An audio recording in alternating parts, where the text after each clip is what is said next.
அகிலமெங்கும் உள்ள தமிழ் நேயர்கள் அனைவருக்கும் பரம்பரை ஜோதிடர் உங்கள் மனோ பாலாஜியின் அன்பான வணக்கம். விருச்சிக ராசியில் பிறந்த அன்பர்களுக்கு செவ்வாய் பகவானின் பெயர்ச்சி. செவ்வாய் உங்களுடைய ராசிநாதன். உங்களுடைய ராசிக்கு 6ஆம் அதிபதியும் செவ்வாய் பகவான். காலபுருஷ தத்துவத்தில் நீங்கள் 8ஆவதாக வரக்கூடிய ராசி விருச்சிக ராசி. அப்போது இது ஒரு அற்புதமான பெயர்ச்சி தான் செவ்வாய் பெயர்ச்சி.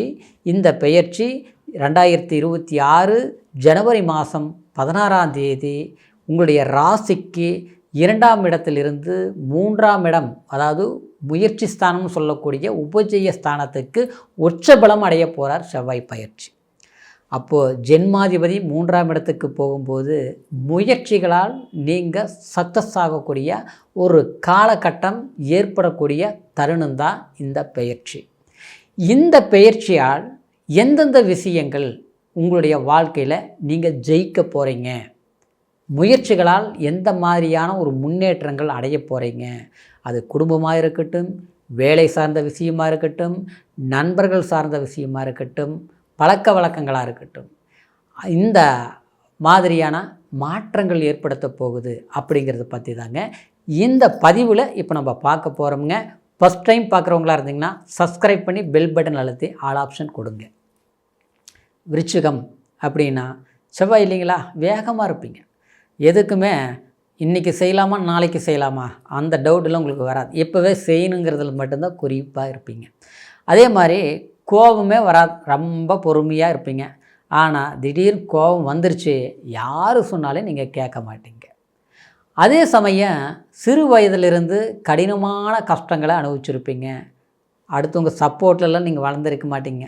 உங்களுடைய முயற்சியில் தான் ஓரளவுக்கு நீங்கள் முன்னேறி இருப்பீங்களே தவிர, ஆனால் எனக்கு அவங்களால நான் நல்லா இருக்கிறேன், இவங்களால் நல்லா இருக்கிறேன் அப்படிங்கிறதுக்கு அடையாளத்தை கூட சொல்கிறதுக்கு ஆள் இல்லைங்க.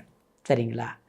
இன்னொன்று பார்த்தோம்னா, பூர்வீகத்தில் நீங்கள் இருக்கிறது அவ்வளோ வளர்ச்சியாக இருந்திருக்காது. இடம் மாறின பிறகு தான் கொஞ்சம் நல்லா இருக்கிறேன் அப்படிங்கிற ஒரு சூட்சுமம் இந்த விருச்சிக ராசி அன்பர்களுக்கு அதிகமாகவே இருக்குது. உங்களுடைய ராசிநாதன் இந்த ஒரு சூழ்நிலையில் ராசிநாதன் ஜென்மாதிபதி 3ஆம் இடங்கிறது முயற்சி ஸ்தானம்னு சொல்லுவோம் இல்லைங்களா, அந்த ஸ்தானத்தில் சஞ்சாரம் பண்ணக்கூடிய காலம் இந்த 2026, அதாவது ஜனவரி மாதம் 16ஆம் தேதி தை, தமிழர்களின் பாரம்பரிய தினமான பொங்கல் நாளில் இந்த அடுத்தது அந்த அன்னைக்கு நைட்டு, அதாவது விடிய காலையில் பெயர்ச்சி ஆகிறாருங்க. அந்த பெயர்ச்சி உங்களுடைய ராசிக்கு நிச்சயமாக முயற்சினால் வெற்றியான செவ்வாய் பொறுத்த வரைக்கும் 3ஆம் இடம் இருக்கிறது ரொம்ப நல்லது. அந்த முயற்சியால் நம்ம சக்ஸஸ் பண்ணுவோம். சில விஷயங்கள் பார்த்தோம்னா நீங்கள் காரியங்கள் கைகூடு வருமா, ஒத்து வருமா, இது செய்தால் ரைட் ஆகுமா அப்படிங்கிற ஒரு பயம் வந்திருக்கு. ஏன்னா கடந்த காலத்தில் எது செய்தாலும் அதில் ஒரு பிரச்சனைகள், எது செய்தாலும் முழுசாக செஞ்சு முடிக்க முடியலன்னு இருந்தது பார்த்தீங்களா, அது எல்லாமே இந்த நேரத்தில் வேகம் எடுத்தால் அது வெற்றியாகும். அப்போ இந்த நேரத்தில் என்ன பண்ணணும், அதுக்குன்னு ரொம்ப அவசரப்படக்கூடாது, கொஞ்சம் பொறுமையாக போகணும். ஏன்னா ஏற்கனவே நமக்கு பஞ்சமஸ்தானத்தில் சனி வேறு சஞ்சாரம் பண்ணிகிட்டு இருந்தார், புரியுங்களா.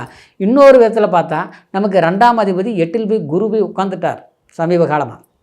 அப்போது நமக்கு வர வேண்டிய வருமானம், நமக்கு கிடைக்கக்கூடிய ஒரு நல்லது, நமக்கு அனுபவிக்கக்கூடிய ஒரு சந்தோஷம், அது அடுத்தவங்க தான் அனுபவிச்சுட்ருக்குறாங்க. அதுதான் நடந்துகிட்டு இருந்தது ஆச்சுங்களா. உழைச்சது நீங்களாக இருப்பீங்க, பலனடைகிறது இன்னொருத்தராக இருப்பாங்க, சரிங்களா. நேசித்தது நீங்களாக இருப்பீங்க, ஆனால் அந்த வாழ்க்கையை கூட பார்த்தோம்னா அந்த சந்தோஷத்தை கூட இன்றைக்கி அடுத்தவங்களுக்கு கிடைக்கக்கூடிய ஒரு மகிழ்ச்சி தனக்கு இல்லை. பேருக்கு தான் நான் பெருமையாக வாழ்கிற மாதிரி இருக்குது, ஆனால் 4 செவத்துக்குள்ளே நான் வேதனைப்பட்டுட்டு இருக்கிறேன் அப்படின்னு சொல்கிறது யாருன்னு கேட்டோன்னா சமீப காலமாக இந்த விருச்சிக ராசி அன்பர்கள், சரிங்களா. குடும்பத்துக்காக பாடுபட்டிருப்பீங்க, பக்குவமாக நீங்கள் கஷ்டப்பட்டுருப்பீங்க, தன்னுடைய சுகத்தை விட மற்றவங்களுடைய சந்தோஷம் முக்கியம்னு நினச்சி வாழ்ந்துருப்பீங்க. ஆனால் உங்களுக்கு கிடைச்சது என்னென்னா, கண்டிப்பாக நீங்கள் என்ன பார்த்துட்ட, என்ன நீங்கள் செஞ்சிட்டீங்க, எவ்வளோ கொடுத்துட்டீங்க அப்படிங்கிற கேள்வி தான் உங்களுக்கு ஏற்றிருப்பாங்களே தவிர, ஆனால் உங்களுடைய உண்மையான உழைப்பையோ அல்லது உங்களுடைய நல்ல மனசையோ யாருமே புரிஞ்சிருக்க மாட்டாங்க. இதனால் வேதனைப்பட்டிருப்பீங்க. இருந்தாலும் புரிஞ்சுக்கிட்டு போகிறவங்க நேரம் வரும்போது அப்படின்ட்டு உங்கள் வேலையை நீங்கள் பார்த்துட்டு இருந்தாலும் அடுத்தவங்களுக்காக பாடுபடும் போது ஈஸியாக இருந்தது, எல்லாமே கிடைச்சது. ஆனால் இன்றைக்கி நாம் ஓரளவுக்கு நல்லா இருக்கணும்னு நினச்சி முயற்சி எடுத்தோம்னா அது முடிய மாட்டேங்குது. பழமொழி சொல்கிற மாதிரி ஆடு கறக்கவும் பூனை குடிக்கவும் சரியாக இருக்குது. வரவு வருது, செலவாகுது, மிச்சம் வைக்க முடியல. இன்றைக்கி தேவையில்லாத சில ஏன்னா சுமைகள் அப்படிங்கிறது கடன் பிரச்சனைகளும் 10 ரூபா வாங்கினேன் இன்றைக்கி 50 ரூபா ஆகிப்போச்சு, 50 500 ஆகிப்போச்சு, 500 இப்படி ஏறிட்டே போகும். இதெல்லாம் எப்படி தீர்க்கிறது, எப்படி சரிப்படுத்துறது, எந்த மாதிரி சமாளிக்கிறது கேள்விக்குறியாக இருக்குது. இதனால் இடமாற்றங்கள் பண்ணலாமா, இடம் மாறியும் சரியில்லை, இன்னொரு இடம் போகலாமா பயமாக இருக்குது. இருக்கிற வேலை பார்த்தா சம்பளம் குறைவாக இருக்குது, நமக்கு கிடைக்கக்கூடிய மரியாதை அந்த இடத்துல கிடைக்கல, ரொம்ப நாளாக உழைச்சாலும் திருப்தி இல்லை, நேற்று வந்தவங்களுக்கு கிடைக்கக்கூடிய அங்கீகாரம் தனக்கு இல்லை. என்ன கொடுமை வாழ்க்கைங்கிற மாதிரி வெறுப்பில் இருக்கக்கூடியவங்க தான் விருச்சிக ராசி ஆச்சுங்களா. பணங்காசுங்கிறது தங்க மாட்டேங்குதுங்க, சரிங்களா. மிச்சம் வைக்கணும்னு நினச்சாலும் அதாவது அது எப்படி போகுதுன்னே தெரிய மாட்டேங்குது. திடீர் செலவுகள் உண்டாகிட்டு இருக்கும். இன்னும் சொல்ல போனோம்னா அதாவது சம்மந்தமில்லாத நபர்களால், சம்மந்தமே இருக்க மாட்டாங்க, அவங்களால நமக்கு மன கஷ்டங்கள் உண்டாக்கும். வரும்போது உறவாளியாக வருவாங்க, வந்த பிறகு பார்த்தோம்னா எதிரியாளியாக மாறுவாங்க. இப்படி தான் நடந்துகிட்டு இருக்குது. உறவு ரீதியில் பார்த்தோம்னா தேவையில்லாத சலிப்பு சங்கடம் எத்தனை பார்த்துருப்போம். ஆனால் இன்றைக்கி நம்ம பார்த்தா என்னவோ ஓரங்கட்டி ஒதுக்கி வச்ச மாதிரி நம்மளை நினைக்கிறாங்க. இதனால் யாரும் வேண்டாம், கடவுள் புண்ணியத்தில் கடவுள் இருக்கிறார், இறைவன் இருக்கிறார், பார்த்துக்கலாம் அப்படின்னு நினச்சி விருச்சிக ராசிக்காரர் போனாலும் நமக்குன்னு ஒரு வாய்ப்பு கிடைச்சா தானே நம்மளும் சக்ஸஸ் பண்ண முடியும், புரியுங்களா. ஆனால் முடியலையே அப்படிங்கிறதெல்லாம் விட்டுட்டு முடியும் நினச்சி இப்போ நீங்கள் என்ன செய்வீங்கன்னா முயற்சி எடுங்க. அந்த முயற்சி வேலையினால் வெற்றியாளராக வருவீங்க. இன்னும் சொல்ல போனோம்னா அரசியல் துறையில் இருக்கக்கூடியவங்களுக்கு அதிகார பலம் பதவி பலம் கண்டிப்பாக கிடைக்கும். அடுத்தவங்களை ஏற்றி விட்டீங்க பார்த்தீங்களா, இன்றைக்கி நீங்கள் ஏறக்கூடிய நேரம். ஏறினவங்களுக்கு மதிக்கலைன்னு கவலைப்பட வேண்டாங்க, நீங்கள் அவங்களுக்கு மேலே போய் ஏறி உட்காந்துக்கலாம் இந்த நேரம், சரிங்களா. அப்புறம் அரசாங்கத்தில் வேலை இருக்கிறவங்களுக்கு டார்ச்சர் டென்ஷன், ப்ரொமோஷன் கிடைக்கல, அப்புறம் பார்த்தோம்னா ஒரு டிரான்ஸ்ஃபர் எதிர்பார்க்குறேன் கிடைக்கல, பார்த்தோம்னா ஒரே வேலை அலைச்சல், நிம்மதி இல்லை. இன்றைக்கி கூலிக்காரனுக்கு இருக்கிற நிம்மதி கூட நமக்கு ஒரு ஆஃபீஸராக இருந்து திருப்தி இல்லையே, இப்படிலாம் நினச்சிட்ருப்பீங்க. இன்னும் சினிமா துறையில் இருக்கிறவங்க பார்த்தோம்னா சொல்லவே வேண்டாம், நம்மளை வச்சு அடுத்தவங்க ஸ்டார் ஆகிட்டாங்க. ஆனால் நாம் எப்படி இருக்குன்னா ஜீரோ மாதிரி தான் இருக்கிறோம். ஏன்னா நம்ம ஹீரோவாக இருக்க வேண்டிய நேரம் தான் அமைஞ்சதை தவிர சாதகமாக அமையலை.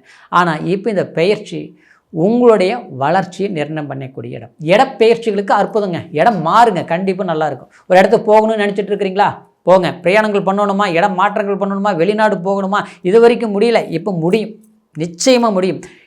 கூட பிறந்தவங்க புரிஞ்சுக்கல, மதிக்கலை, எல்லாம் அனுபவிச்சுட்டு நம்மளை கழட்டி விட்டாங்க பார்த்தீங்களா, அவங்களுக்கு முன்னால் வாழ்ந்து காட்டக்கூடிய நேரம். கவலையப்படாதீங்க. அன்பால் கணவன் மனைவி உறவு ரீதியில் பிரச்சனைகள் வந்தது, சில அடுத்த கல்யாணம் பண்ணணுன்ட்டு டைவர்ஸ் பிரச்சனைகள் இருக்குது, சரிப்படுத்தியிருக்கு ஆச்சுங்களா. மறு வாழ்க்கை நிச்சயமாக அமையும். புத்திர பாக்கியம் கைகூடி வரும்.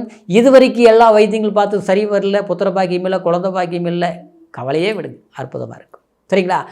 கொஞ்சம் வயதானவர்களுக்கு ஆரோக்கிய பாதிப்புகள் சரி பெறக்கூடிய ஒரு வாய்ப்பு. மருத்துவத்தை நாடுங்க. இதுக்கு முன்னால் இருந்தது சரியில்லை, பண்ணாலும் சரி ஆகலை, நேரம் வந்தாச்சு, காலம் வந்தாச்சு, வெற்றி நம்ம கையில். கண்டிப்பாக விருப்பத்துக்கு தகுந்த மாதிரி சக்ஸஸான வாழ்க்கை வாழுவீங்க விருச்சிக ராசி அன்பர்களுக்கு. இப்போ சொன்னது கோச்சார பலன். கோச்சாரங்கிறது ராசி, சந்திரன், மதிங்கிறது நம்மளுடைய சிந்தனை. நாம் இதை பண்ணலாம், அதை பண்ணலாம், அப்படி பண்ணலாம் நம்ம யோசிக்கக்கூடியது மதி, அதுதான் சந்திரன் ராசி. ஆனால் லக்னங்கிறது விதி, கர்மா. நம்ம பிறக்கும்போது எதையை நோக்கி பிறந்தோம், எந்த கர்மாவை கழிக்க என்ன வேலை செய்யணும், யார் நம்மளுடைய குழந்தைகள் எப்படி பிறக்கணும், அவங்க எப்படி இருக்கணும், இதெல்லாமே கர்மா, விதி, மனைவி, கணவன் எல்லாமே கர்மா. அப்போது அதையெல்லாம் நிர்ணயம் பண்ணுறது அந்த லக்னம். அந்த லக்னத்தை வச்சு தான் நாம் உணர முடியும், நம்ம ஜாதகத்தை பார்த்து தான் தெரிஞ்சுக்க முடியும். எந்த தசா புத்தி நடக்குது, இந்த நேரத்தில் எது செஞ்சால் சக்ஸஸ்ஃபுல்லாக இருக்கும், எந்த திசையில் போனால் ஓகே ஆகும், எந்த மாதிரி ஒரு திருமணம் சார்ந்த விஷயங்கள் நமக்கு சக்ஸஸ் கொடுக்கும், பிரச்சனைகளுக்கு தீர்வு எப்போ கிடைக்கும், அது எல்லாமே நம்ம பிறப்பு ஜனன ஜாதகத்தை வச்சு தான் முடிவு பண்ண முடியும். உண்மை ஜாதகங்கிறதுங்க வாழ்க்கை மாற்றுறது கிடையாது, அது ஒரு கண்ணாடி, சரிங்களா. நம்மளுடைய முகத்தை நம்ம பார்த்து சரிப்படுத்தக்கூடியது. நம்மளுடைய வாய்ப்புகள் எப்படி வரும், எதை நோக்கி வரும், எதை நோக்கி போனால் சரியாக இருக்குன்னு தெரிஞ்சுக்கக்கூடிய ஒரு அஸ்திவாரம். அதனால் பிறப்பு ஜனன ஜாதகத்தை ஒரு முறை பாருங்கள். உங்களுடைய ஜாதகத்தை நம்மக்கிட்ட பார்க்கணும் நீங்கள் விரும்புனீங்கன்னா கீழே இருக்கிற நம்பருக்கு ஃபோன் பண்ணி உங்களுடைய date of birth, time, place மூணையும் தெரியப்படுத்தி பொறுமையாக இருக்கிற நேரத்தில் அருமையாக ஜாதக பலன்களை தெரிஞ்சுக்கிட்டு இனி வரக்கூடிய காலத்தை நீங்கள் முடிவு செய்யுங்க. நிச்சயமாக இந்த செவ்வாய், உச்சம் பெற்ற செவ்வாய் முருகருடைய அருளில் நிச்சயமாக உங்களுடைய ராசிநாதன் சக்ஸஸ் பண்ணி கொடுப்பார். மாற்றமே இல்லை. பிப்ரவரி மாதம் 23ஆம் தேதி வரைக்கும் அற்புதமான யோகம்தான். முயற்சி பண்ணுங்கள், வெற்றிங்க. சரிங்களா? மீண்டும் அடுத்த பதிவில் உங்களை சந்திக்கிற வரைக்கும் நன்றி, வணக்கம்.